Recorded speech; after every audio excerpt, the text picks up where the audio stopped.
What's going on, traders? We're going to start this video off with a little educational piece talking about dark pool levels, because I think it's very interesting that a lot of times in my YouTube comments, some of you will say things such as levels don't work, support and resistance doesn't work, trend lines doesn't work, the market doesn't care about your lines. And I think it is very telling on how educated we are when it comes to how things work when it comes to the market. It's 2025, right? We can look it up on Google, we can look it up on Grok, we can look it up on ChatGPT, but we choose not to, and we stick to our own bias by simply saying things don't work versus just blaming ourselves and saying, hey, maybe I'm just bad at it. Maybe I'm just bad at technical analysis, but I'm great at fundamental analysis, right? Or, vice versa. And once we get closer to that point, I think we can all be better traders, where we can admit where we're bad at or what areas we are bad at when it comes to trading and what areas we are good at. For example, I'm not great at scalping, right? But I'm great at swing trading, at least in my opinion, right? I'm sure other people think differently, but regardless, that's my mindset. I think I'm much better trader at swing trading and even day trading versus scalping. And you have people out there that are better at scalping versus swing trading and day trading, and that's completely fine. And so when we're talking about these key levels here, I want to make it clear, I don't make these levels up. And to prove that, we go to quant data here. And as you guys can see, we're looking at the SPY dark pool levels. Now, we're going to only focus on the most significant levels here, which is 671.27 with a notional value of 2.25 billion and a total volume of 3.35 million. And then our next major level is at 664.19 with a notional value of 2.01 billion and a total volume of 3.03 million. And so the question is, well, what is dark pool levels and how are they created? Well, all you have to do is go to Google. And so you see here, dark pool levels are price points where significant trading activity occurs in dark pools, which are private exchanges for institutional investors. How they are created and what they represent: aggregation of trades. Data services track the total volume of trades executed within dark pool levels at specific price levels, indicative of institutional interest. A large volume of trades at a certain price suggests strong support or resistance from large institutions. And then, you can screenshot and read the rest. So again, we want to educate ourselves. We want to be better traders. I'm not the perfect trader. I'm always trying to be better. I'm always trying to learn more. And I think you can strive to do the same, or I think you should strive to do the same versus just coming into my comments and spouting nonsense just because you don't know. Because otherwise, I'm just going to delete the comment. And I'm deleting the comments simply because I don't want you spreading this nonsense to other traders and making them think that this stuff doesn't work, because it works. All right. Whether you want to believe it or not, I don't care. I don't understand why you're on this channel, but this stuff does work. All right, simple as that. All right, so let's talk about the SPY. Let's talk about my thoughts when it comes to the SPY. I think we're nearing a topping process. Today was very interesting because we have a lot of earnings coming up. We have big tech earnings coming up, and we pumped before we got any major big tech earnings. I mean, if you want to count TSM, that's fine, but we have Netflix, we have Tesla, we have Apple, we have Amazon coming up, and we're already pumping and possibly forming all-time highs, right? We look at the SPY here, and your major level is 671.28. You can say 671.50 if you want to play it safe. And from here, you're looking at a potential move towards 674. And I talked about this in the last video. If you manage to get above that 666.3 level, then chances are you're heading towards the 674 level. Now, our new level here is 664.10. We saw it on the dark pools. We saw that institutions are trading at this level, or possibly buying shares, whatever the case may be, at these levels. And you also see that the 21 MA is here as well. So if we manage to get back below 664.10, then chances are we're heading towards 660.1. So that's what we want to look for when it comes to the SPY, when it comes to upside and downside. Now, if we're talking about all-time highs here, then obviously we need to get above 674.00, and then from there we're at price discovery mode. And so we look at the triple Qs. Pretty much the same thing when it comes to the triple Qs. Now, the triple Qs is kind of in no man's land, and it's pretty much trading at previous highs. So what you want to see here with the triple Qs is obviously a break above this structure right here. You got bears here, you got bears here. So if we get a break above 613, then chances are we're heading towards 615, and then from there 620, 625, so on and so forth. Basically all your psych levels. Now, if the triple Qs managed to break back below 608.30, then chances are we're heading towards 605.50, 603.10, and then from there you get pretty liquid towards the downside, and you're looking at a move as low as 597.80. And so that's what we're looking at for the triple Qs.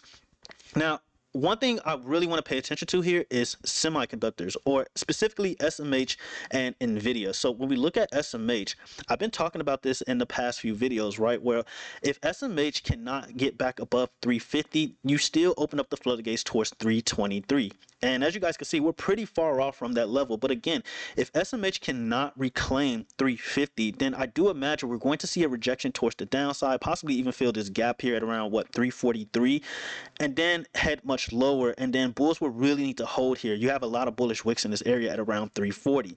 If we manage to head even lower from there, then obviously we're heading towards this gap fill here all the way at 326, between 326 and 329. We'll just say 330 to be safe.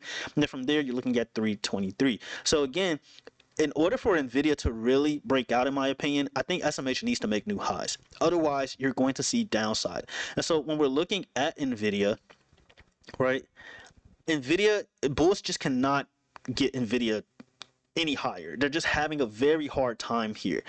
And I think at some point they're going to give up. If Nvidia cannot break and hold above 185, I think they're going to give up, because I genuinely believe they're trying to push for this gap fill here at around 188, but they continue to fail. And you see a lot of bearish wicks here. You got bearish wick here, and they've been trying to make this move happen for the past week or so. And when I say past week, I mean like last week. And so right now we're trading below a key level of 183.20. And one thing I mentioned to you guys multiple times is that if Nvidia can't get above 184, or if it stays below 184, I should say, then you have a high chance of heading back towards 173. And our first level before 173 is 176.2. But at that point, I do believe if Nvidia stays below the 21 in May and below 184, then chances are you're heading towards the 100 in May. It's also important to note that you do have a gap fill here at 171. So a lot of potential downside can happen when it comes to Nvidia. So I do imagine if bulls keep failing to break us above 185 psych level, then bears are going to eventually step in, or we're probably going to get some bad news, whether it's China news or tariffs, I don't know, but we're probably going to get bad news, and then Nvidia dumps towards the downside, gather more liquidity, and then eventually we'll try our luck at the upside all over again and fill this gap at 188. So that's really what you want to pay attention to when it comes to Nvidia. Nvidia is not looking strong, in my opinion. And the reason why I say that is because there's just a lot of bears in this area, and we talked about this all the time. Every time Nvidia forms these inside bar patterns, or these huge bearish engulfing patterns, it just cannot break above them. You have a bearish candle here, or a bearish engulfing candle here, or inside bar candle here, and bulls tried to break us above it, right? Ended up breaking down. You have one here. Bulls tried to break us above it. We ended up breaking down. You scroll back even further, and you see the same thing all over again, where, you know, not bears, but bulls tried to break us above this one right here. We ended up breaking down. They even tried to break us above this one right here, and we ended up breaking down. So you see very often, or, you know, pretty accurately, that every time one of these patterns form, bulls try to break us higher, right? And a lot of times they do get us within range of this candle, but then eventually they end up failing and we reject back towards the downside. So I'm leaning bearish on Nvidia. Your key level here is 182.5, which is where dark pool levels are, all right, or where institutional trading is happening right now. And so if Nvidia breaks and holds below 182.5, me personally, I will wait on the 4-hour time frame for a close below this level.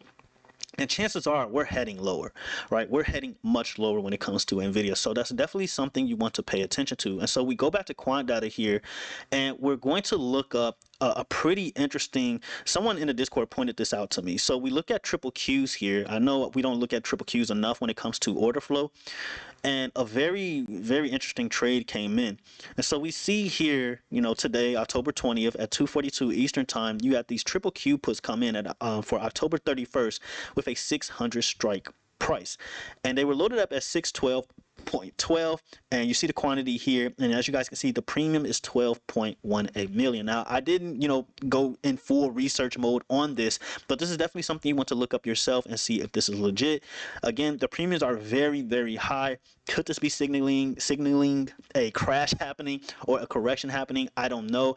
Could these even be legit? I can't tell you for sure, but this is definitely something you don't want to take lightly, because this is a massive order. All right, so something to pay attention to. And then we scroll down and we see further down, there's a lot more puts coming in. Nothing too crazy in regards to premiums. You got these 580 puts coming in for October 31st as well, with a 4.18 million premium.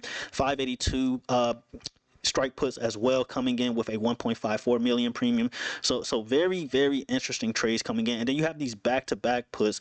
They're for the different expirations, but it's very interesting that they have the same strike. So that's something you want to look at too as well. So that's pretty much all I have for this video. Hopefully we understand how these levels are made.